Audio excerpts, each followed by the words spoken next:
Reka nizere rero ko aho uri umeze neza ugomeje gushimira Imana kandi nizere ko Imana yaguhaye kuba amahoro. Nizere ko uri mu bihe byiza.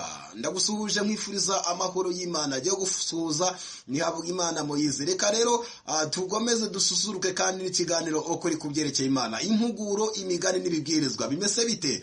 Tugeze ku gice cya nyuma cy'ikiganiro kuri kubyerekeye Imana. Reka twumve iki gice kandi tunumva n'iki gisirimba tugomeza twibyinira buhoro buhoro. Imana ikomere umugisha.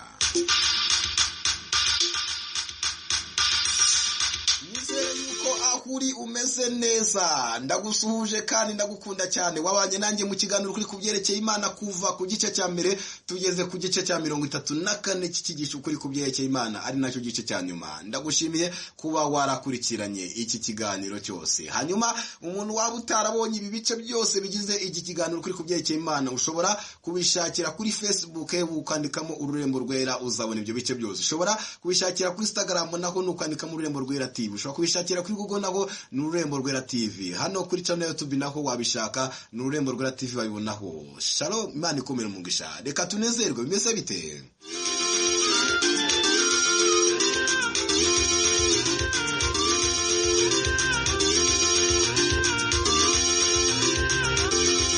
Nizere yuko ugomeje kumererwa neza aho uri hose. Imana ikomere umugisha n'amahoro. Halo, ndabashimiye mwese abantu muri Kristo Yesu, mbibutsa ko muri ibyaremwe bishasha nta bya kera. Mugomba kwishima mu mwami wacu Yesu Kristo, hari amahoro. Yaravuze ngo mbasigiye amahoro, mbahaye amahoro yanjye, simbahaye nk'uko ab'isi batanga.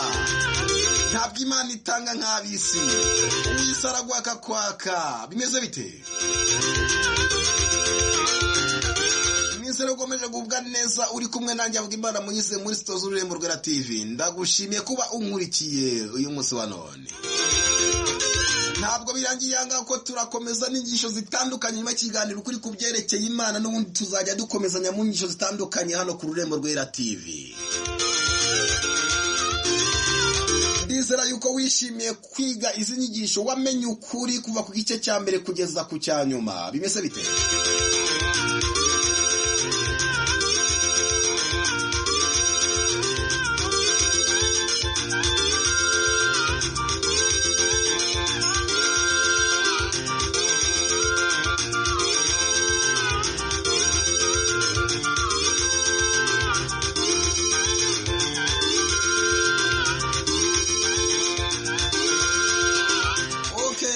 Nizere ugomeje kugubwa neza rwose. Ndishimye kuba ndi kumwe nawe dusoza ikiganiro kuri kubyerekeye Imana. Ikiganiro twabanyemo rwose, hanyuma turagikurikirana kugeza uyu munsi wa none.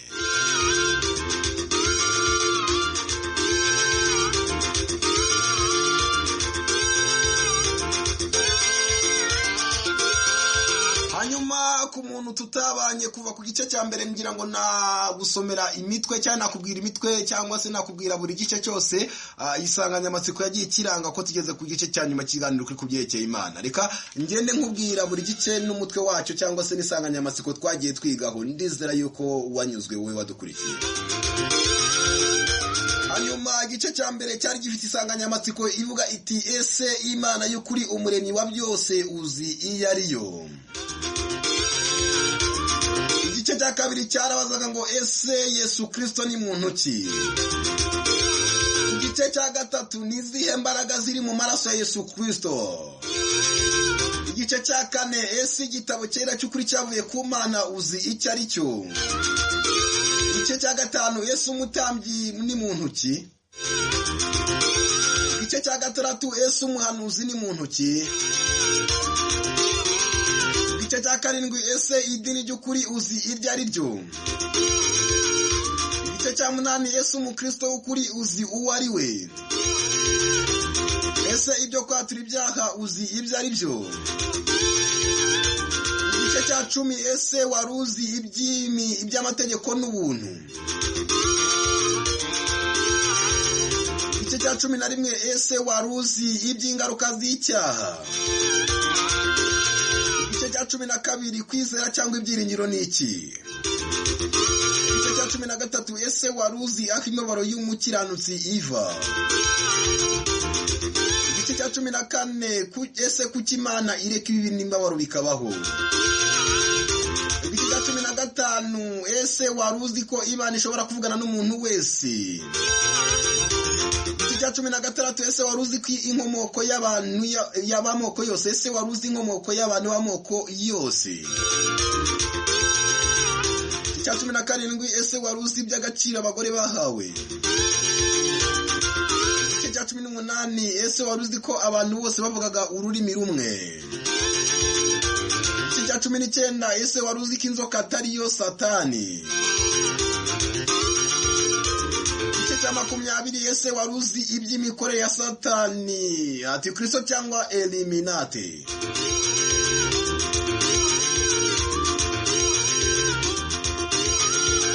Cya 21 ese waruzi iby'ubutegetsi bw'abantu n'Imana. Cya 22 ese waruzi imibare ikomeye Imana ikunda gukoresha. Cya 23 ese waruzi ko isi yahindutse. Cya 24 ese waruzi iby'isi, ijuru n'ikuzimu. Cya 25 ese waruzi iby'iminsi y'imperuka. Igice cya 26 ese waruzi iby'impanda indwi zizavuzwa. Igice cya 28 ese waruzi iby'ibimenyetso 7 n'amafarashi 4. Igice cya 28 ese waruzi iby'ibyago 7 by'imperuka. Igice cya 29 ese waruzi iby'inyamaswa n'inyanja bivugwa mu byanditswe. Igice cya 30 ese waruzi ko abapfuye basongera kubaho. Igice cya 31 ese waruzi ko hari abantu bazajya mu ijuru.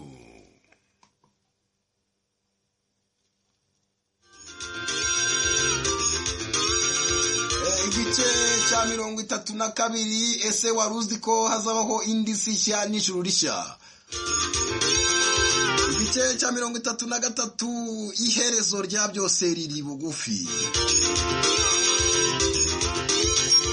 Igice cya 34 imigani n'ibibwirizwa n'impuguro by'ubwenge bimeze bite?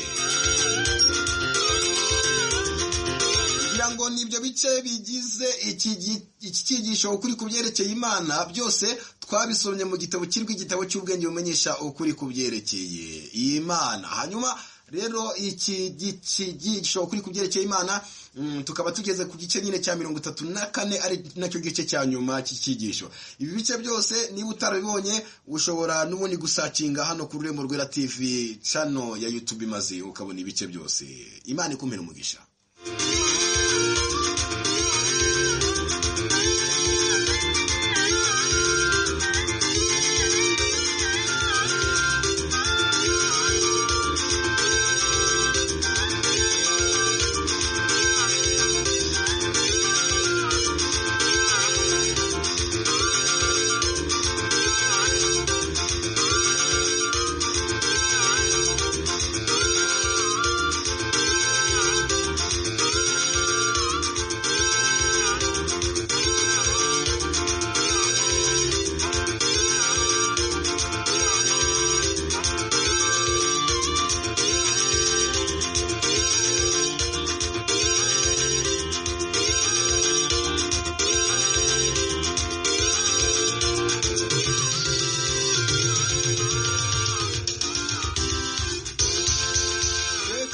Nisere kugomeje kugubwa neza aho uri hose. Dukomeza ikiganiro kuri kubyerekeye Imana, turi kuri finali yacyo igice cya nyuma cy'iki kiganiro ukuri kubyerekeye Imana. Bimeze bite?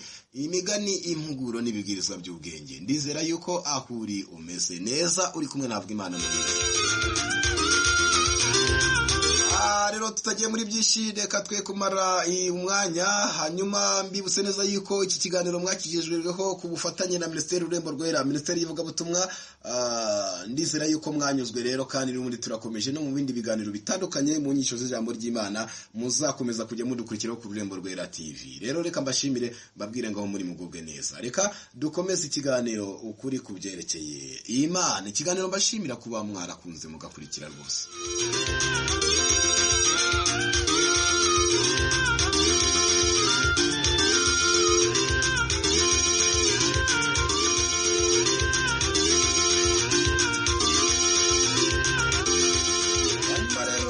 Tugeze ku gice nyine n'ubundi cya 34 cy'ikiganiro kuri kubyerekeye Imana, kikaba none ku gice cya nyuma cy'iki gitabo ukuri kubyerekeye Imana cyangwa se icyigisho ukuri kubyerekeye Imana. Hanyuma reka dukomeze n'iki cyigisho. Igice cya 34 rero cy'ikiganiro kuri kubyerekeye Imana cyangwa se icyigisho kuri kubyerekeye Imana gifite umutwe cyangwa se isanganyamatsiko igira iti imigani n'ibibwirizwa n'impuguro by'ubwenge. Imigani n'ibibwirizwa n'impuguro by'ubwenge.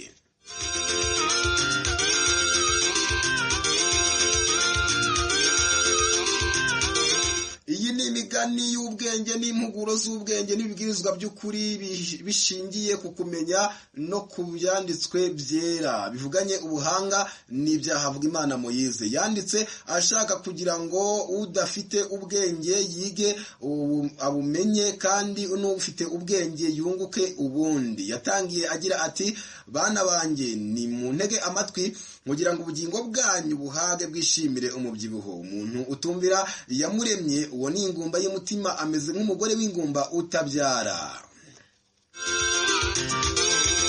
Ibitugu by'abakene bihaga inkoni z'akarengane ariko Uwiteka bivurisha ubugwaneza bwe. Usarura ibyo atabibye ahwanye n'inka itagira intoki zo kubiba. Ugambanira abandi abashira ubuzima bwe mu kaga, ubiba intonganya azasarura amahane n'imirwano. Ariko wicecekeye azagira amahoro. Uzashakira abandi amahoro umutima we uzanezerwa, ariko ubiba amahane mu bandi azatungurwa n'ibyago. Ubutunzi ntacyo bufasha umuntu ku munsi w'urupfu, ariko gukiranuka kuduha ibyiringiro.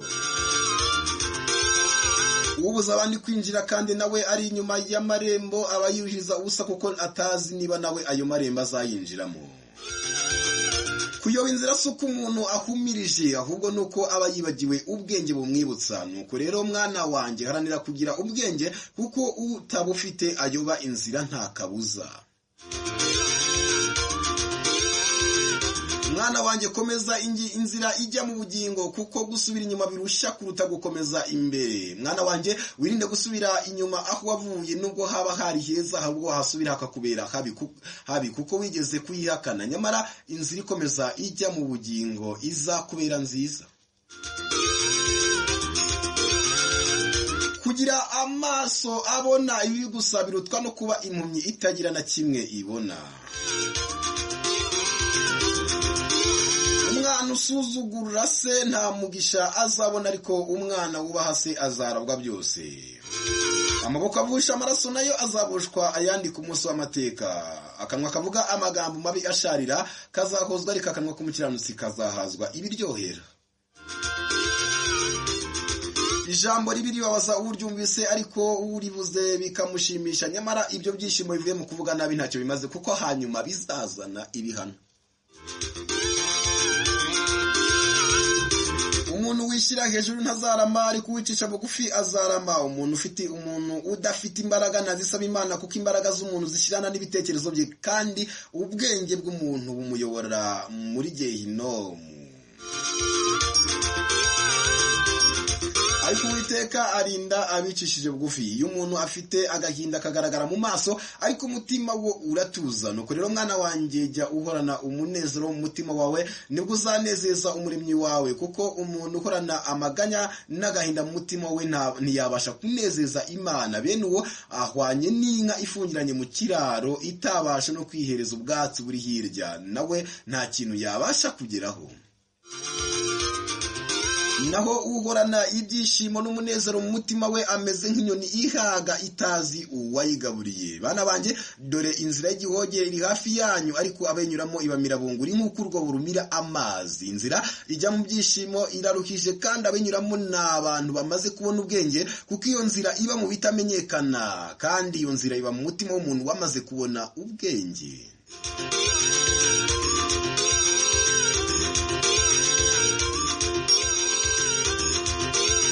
Nuko rero mwana wanjye, shaka ubwenge kugira ngo bukuyobore mu nzira itunganye, utazayoba inzira. Ariko bagendana umujinya bazagwa ari ntaho baragera. Inkozi z'ibibi ntizarama, ariko imyaka y'abakiranutsi igengwa n'Uwiteka.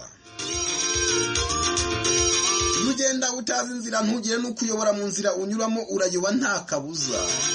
Nuko rero yoboza Imana yawe inzira, kuko ari ntayo uzi. Kandi Imana niyo izi inzira n'izitamenyekana. Ninde wakuyobora mu nzira y'ukuri atari Imana? Niwe munyabwenge wakuyobora mu nzira nziza atari Imana yo izi n'izitamenyekana? Bana banjye, dore simbahisha ibyiza, ahubwo nimunezezwe n'inama mbagira, kuko ari ntawigisha adafite umwigisha. Hari n'uwibwira ko hari icyo azi, ariko izo ni intekerezo ze zimushuka. Ubaye umunyabwenge wakwiga ukamenya, kuko ari ntacyo uzi.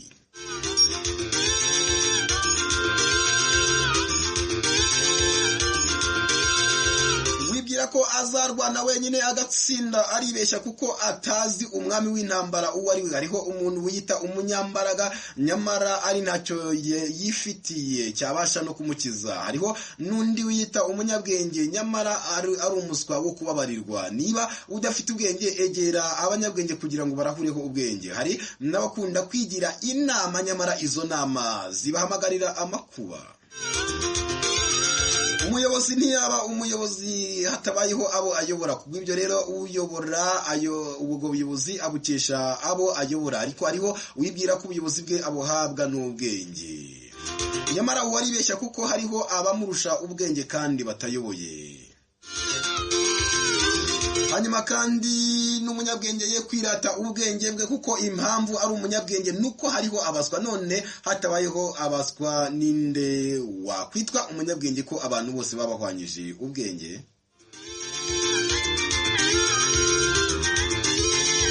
Bana banjye, sinifuza ko muba injiji. Mwubaha Imana, kuko abayubaha yubaka ubwenge bw'ibihe byose. Ubuzima bw'abapfapfa bumanuka bujya ikuzimu, ariko Uwiteka arinda ubugingo bw'abanyabwenge. Erega abanyabwenge ni ababa hafi y'Uwiteka, akabigisha ubuhanga, maze bakagendera mu bitunganye. Naho abakubanyi bazananirwa bakigenda, kuko bagenda bakubana n'ibitabareba. Ariko abagenda batunganye bazagera iyo bajya amahoro. Sifite isoni zo kuvuga ko abanyabyaha bazahanwa, ariko abakiranutsi bazaragwa ubugingo bw'iteka. Iyo umuntu avutse yishimira kubaho, ariko hariho uwibagirwa uwamuremye. Mwana wanjye, jya wibuka umuremyi wawe, kuko umuntu utibuka uwamuremye ameze nk'ubwatsi buba buriho none ejo bugatwikwa. Nukumenye ko iyishyiraho ari nayo ikuraho. Umwana w'indashima ntashimisha nyina, ni nk'umugore w'indaya ntashimishwa n'umugabo we. Nuko ibitekerezo bye bimwerekeza ikuzimu, bene uwo kuyoba inzira biramworohera cyane. Rinda ururimi rwawe kugira ngo utarimbura ubugingo bwawe bwose. Ururimi rw'umunyabwenge ruramutunga, ariko ururimi rw'umupfapfa rumuteza akaga.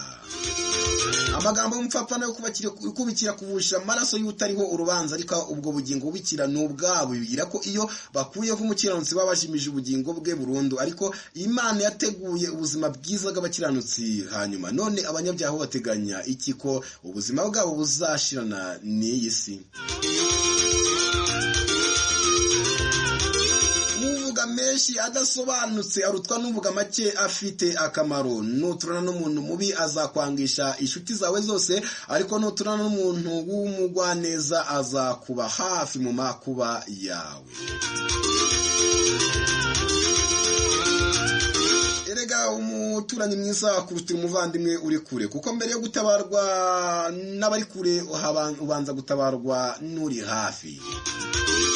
Gusa hariho ubwo umuturanyi akubera mwiza we ukamubera ikigusha. Gerageza kuvuga make utabaza inshuti. Hitamo icyiza ureke ikibi, kuko hariho umwami w'ibyiza hakabaho n'umwami w'ibibi. Impamvu hariho umwami w'ibibi nuko hariho ibibi, n'impamvu hari umwami w'ibyiza nuko hariho ibyiza.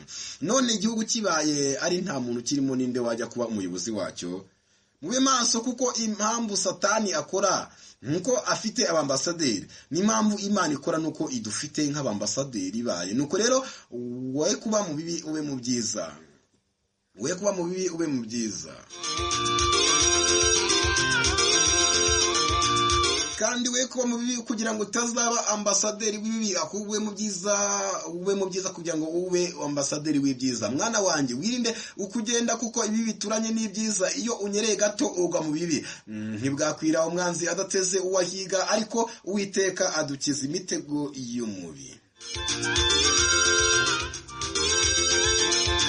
Ababi ntibasinzira ngo batore agatotsi badakoze ibibi byabo, ariko umukiranutsi yabonye bene ibyo biramubabaza. Mwana wanjye, ukunde ubugingo wanga umubiri, kuko umubiri upfa mu kanya gato. Hariho abakunda kurimbisha umubiri kuruta ubugingo, nyamara mu kanya gato ukabatamaza, kuko uvaho ubugingo bwabo bugasigara bwambaye ubusa. Ariko uwambitse ubugingo, iyo umubiri uvuyeho, ubugingo bwe busigara bwambaye umurimbo w'ubwiza bw'Imana.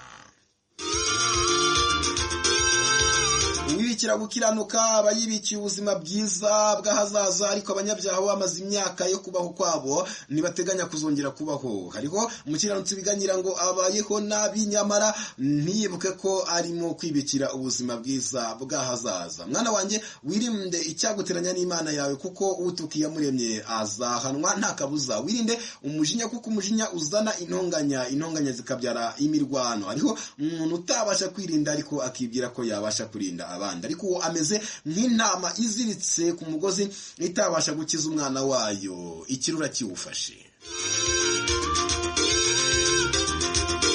Umwana wivumbura ntanezeza nyina, ariko uduke uryanye ibyishimo turuta byinshi uryanye umururumba. Ukunda kurya wenyine cyangwa umunyabugugu azakena, ariko umuntu ugira ubuntu azaragwa ubukungu. Urugo rw'umugwaneza ruragendwa, ariko mu rugo rw'umunyabugugu nta n'umwana uhagera.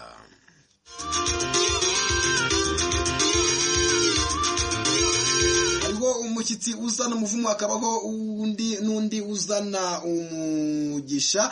Kuvuma umukiranutsi ntacyo bimaze, kuko umuvumye ukugarukaho. Uwuha umukene ntazakena, ariko umwima nawe Imana izamwima. Ubabarira umupfakazi akaburanira imfubyi, nawe azaburanirwa n'iyo mirimo, maze ababarirwe. Iyo umuntu yishimye yibwira ko n'abandi bishimye, ntiyibuke ko hariho imfubyi zitagira hepfo na ruguru. Ni iyo umuntu ababaye yibwira ko n'abandi bose babaye, ntiyibuke ko hariho abo isi yahaye.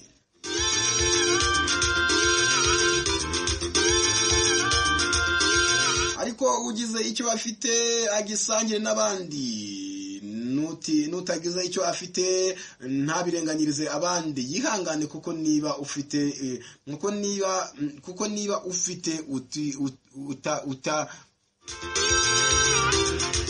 niba ufite uteganye ko ejo waba udafite, niba udafite uteganye ko ejo waba ufite. Hariho uwiharira ibyiza wenyine, ntiyibuke ko hari n'abandi babikeneye. Hariho n'undi uhura n'ibibi gusa, yakwicara yihebye akibwira ko bitazarangira, nyamara uyamuremye izabihindura byiza. Hariho n'umuntu ugira ubutunzi bwinshi, akagira ibyo arya n'ibyo amena, n'ibyo agaburira imbwa, ntiyibuke ko hariho abandi babikeneye, nyamara ubutunzi butarimo impuhwe buzarimbuza nyirabwo.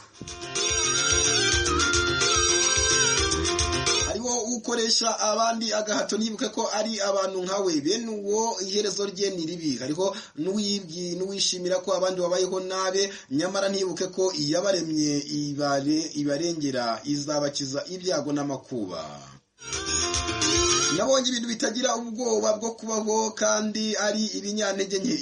Ibimonyo ni ubwoko bworoheje ariko byubaka inzu yabyo mu munsi umwe gusa bikayuzuza. Nabonye ubundi bwoko bw'ibintu byiba ku manywa y'ihangu ntibigire icyo byikanga. Inyoni kuko zijya mu murima w'umuntu zigasarura ibyo zitahinze, erega zizi ko atari iby'abantu ahubwo ari iby'umuremyi wazo. Zizi ko atari iby'abantu ari iby'umuremyi wazo, niyo mpamvu zitajya zitinya ababyiyitirira. Ariko njya nibaza icyo abantu bapfa. Cyaranyobeye. None ko umuntu asonza agaca ku murima w'imbuto agatinya gusoromaho kandi ashonje, nuko aba atinye nyir'umurima ko amuhanisha. Ariko ndibaza nyiri umurima iyo asanzemo inyoni ziri kwirira, ninde arega? Erega ibyo abantu bita ibyabo si ibyabo ahubwo nibyo iyabaremye. Ariko kwiyemera kw'abantu gutuma biyitirira ibitari ibyabo. Nyamara kwiyemera kubanziriza kugwa, kwiyemera gutuma umuntu atarama kuko kumuhamagarira urupfu. Ariko uwicisha bugufi azarama. Wiyita umutunzi, nyamara ubwo butunzi nabufashemo abakene. Ubwo butunzi ntacyo bumaze, nta n'ijuru buzamuhesha. Hariho umuntu urundarunda ubutunzi, nyamara bwamara kugwira agapfa ataburiye uwo ahwanye n'umuhinzi. Ameze nk'umuhinzi wahinze imyaka yamara kwera abajura bakayisarura. Nuko rero mwana wanjye, jya umenya kurinda ubutunzi bwawe kugira ngo utazaruhira ubusa. Kurinda ubutunzi bwawe nuko uhaho abatabufite byibuza bazakwibukira kuri icyo wabagiriye, kuko udafite none ejo azaba afite. Ariko imirimo niyo ituma umuntu yibukwa. Gusa hariho umuntu wibukirwa ku mirimo myiza, hakabaho n'undi wibukirwa ku mirimo mibi. Iyo ugize neza naho utayiturwa yiturwa abana bawe, niyo ugize nabi nawe utayiturwa yiturwa abana bawe. Nuko rero kora ibyiza kugira ngo urage ibyiza abana bawe. Nabonye ibintu bigaragara nk'ako ari ibinyantege nke, ariko biteza isi akaga. Umupfapfa utabasha kumvira intumwa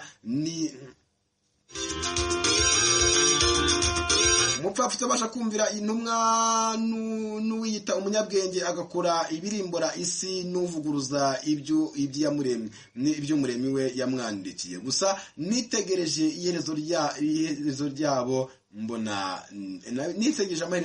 mbona ni mabi cyane. Kumvira Imana kuzana ubwenge, none ku muntu utabasha kumvira Imana kuzana ubwenge, none ku muntu utabasha gucumbikira mugenzi we wabuze aho, none umuntu ukatabasha gucumbikira mugenzi we wabuze aho arara.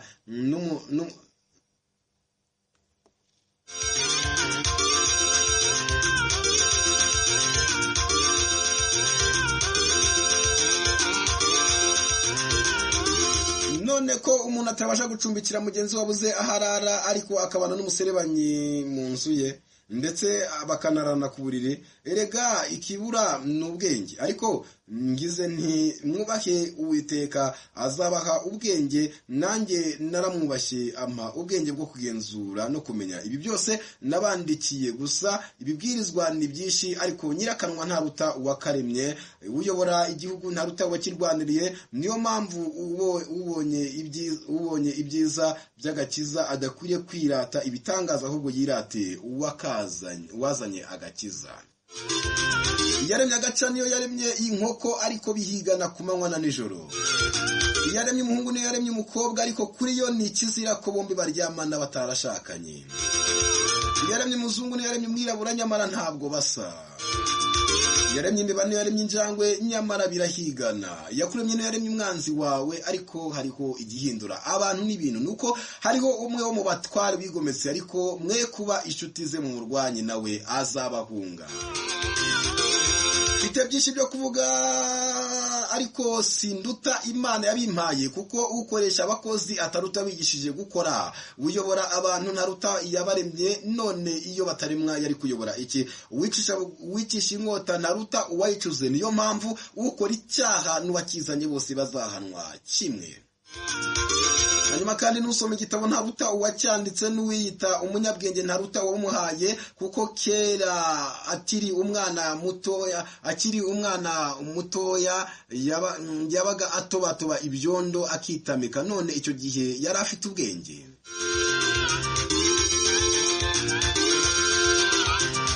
N'uwiyita umunyambaraga ntaruta wazimaye, kuko hari igihe yigeze kubaho buri wese amuterura uko yishakiye. Icyo gihe sebwo yari afite imbaraga.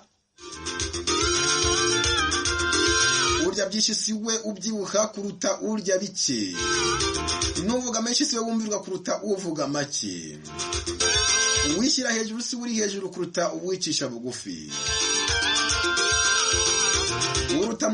Uba mu nzu ntaruta uwayubatse. Hanyuma kandi umunyabwenge ntaruta umuswa wubaha Imana.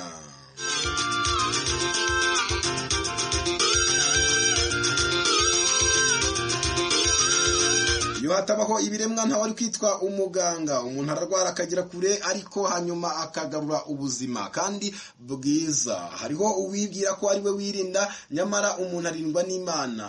Bana banjye, nimwumvira ibyo mwize muzaba abanyabwenge n'abakire, ariko nimuba ingumba z'amatwi muzahanwa.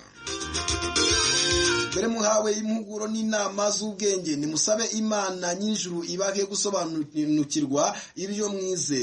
Niringiye ko muzaba abanyabwenge kandi mukabona n'ubugingo bw'iteka. Nizere ko udakuba umutima n'ibyo usomye muri iki gitabo, ahubwo biguteye gukomera ugakomeza n'abandi. Ubagire inama yo kwiga no gusoma kugira ngo bamenye ukuri ku byerekeye Imana. Mwese bana banjye mbifurije amahoro n'imigisha. Uwiteka ahire imirimo y'amaboko yanyu.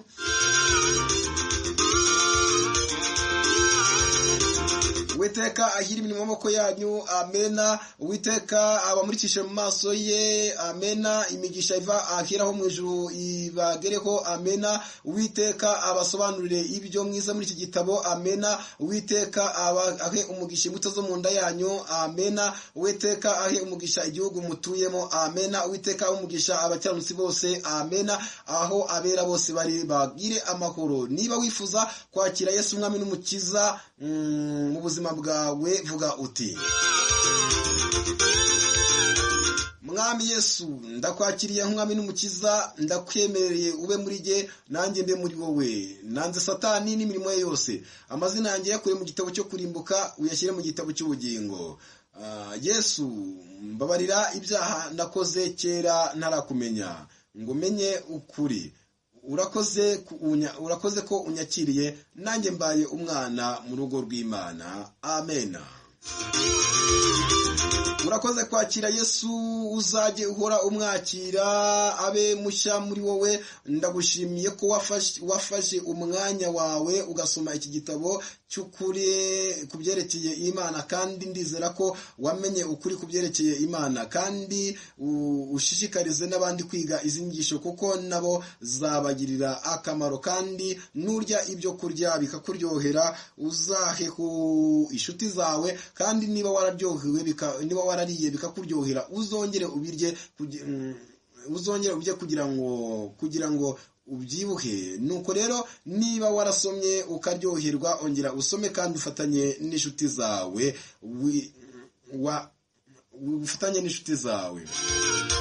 Ngo arihanganye, turagushimiye. Watanze umwanya wawe, turagushimiye. Mwese abishimiye kwiga izi nyigisho, turabashimiye. Ubuntu bw'umwami wacu Yesu Kristo n'amahoro biva ku Mana Data ishobora byose bane namwe mwese none n'iteka ryose. Amena. Amena.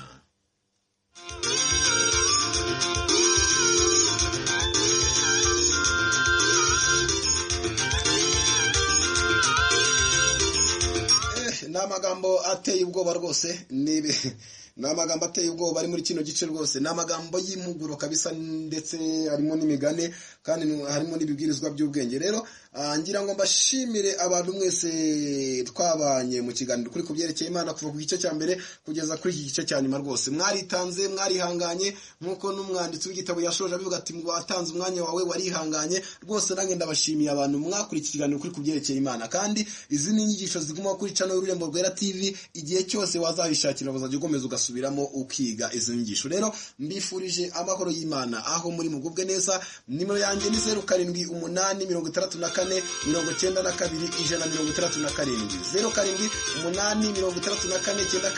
92 mugire amahoro y'Imana. Shalom shalom.